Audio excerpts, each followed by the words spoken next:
Good day from Freedom of Religion South Africa, or 4SA. I'm Daniela Ellerbeck, the Attorney and Legal Advisor to 4SA.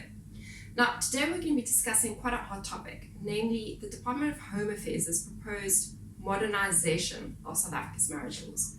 Now, this has been quite a hot topic, which triggered a lot of debate, much of which was very heated, with some very strong objections against a Single Marriage Act, saying that it would abolish traditional biblical marriage between one man and one woman, and with some other objections saying that we should even amend the Constitution and remove sexual orientation from the Bill of Rights. Now, I want to be very clear that as a legal advocacy organization, when 4SA looks at a bill or a policy or a law, we do so only from a legal perspective and not from a theological, political, or even a philosophical perspective. So although we understand that from a theological perspective, marriage in terms of the Bible has a very specific meaning, legally, the Constitutional Court already in 2005 ruled that same-sex marriage was legal in South Africa. And in 2006, Parliament, as a result, passed the Civil Union Act, which allows same-sex couples to get married and have the union known as a marriage. So legally, the issue is settled and can't be reversed. Now, if the abolishment of traditional biblical marriage isn't the issue with the department's proposal to modernize South Africa's marriage laws, what is the issue? The issue is the freedom of religious institutions and religious marriage officers to not be forced to solemnize marriages that violate their religious convictions and beliefs. Now, in order to understand the department's proposal for a Single Marriage Act and how to make an informed contribution, we need to understand what South Africa's marriage laws look like currently, and we need to understand what the process is. So, firstly, to address what South Africa's marriage laws look like currently, we have the Marriage Act, which regulates marriage between one man and one woman,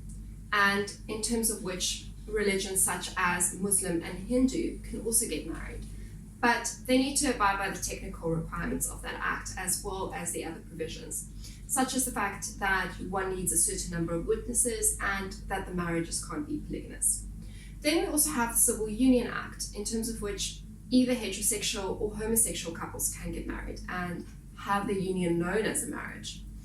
And then we have customary marriages, which are regulated with a combination of the Recognition of Customary Marriages Act, common law, as well as customary law.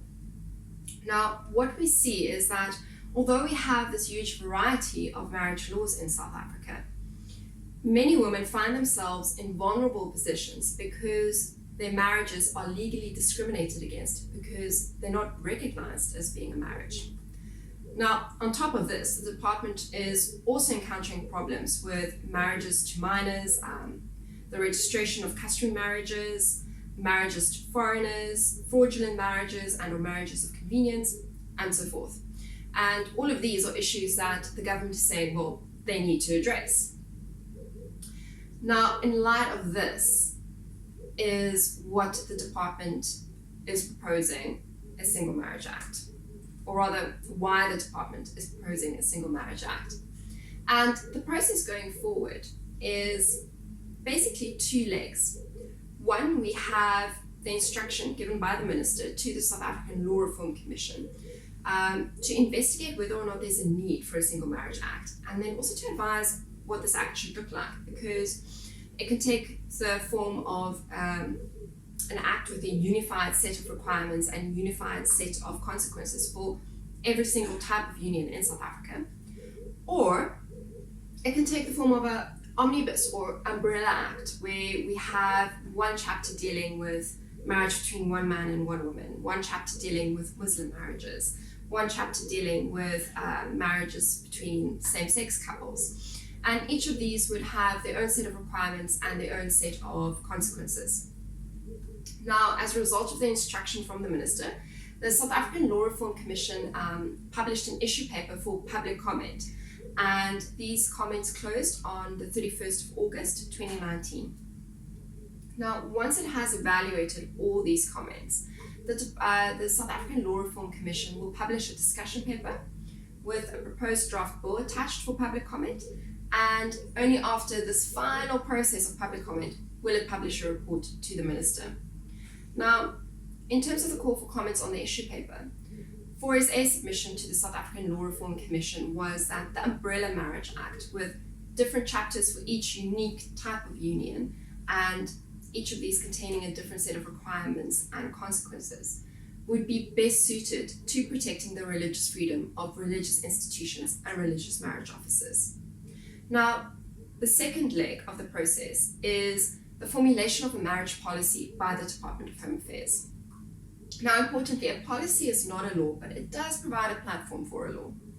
So what the department is currently undertaking is consulting with different stakeholders from different sectors to hear what their problems with the current marriage laws in South Africa are. The consultation with religious leaders is taking place on the 26th of September 2019 in Gauteng, and 4SA will be present.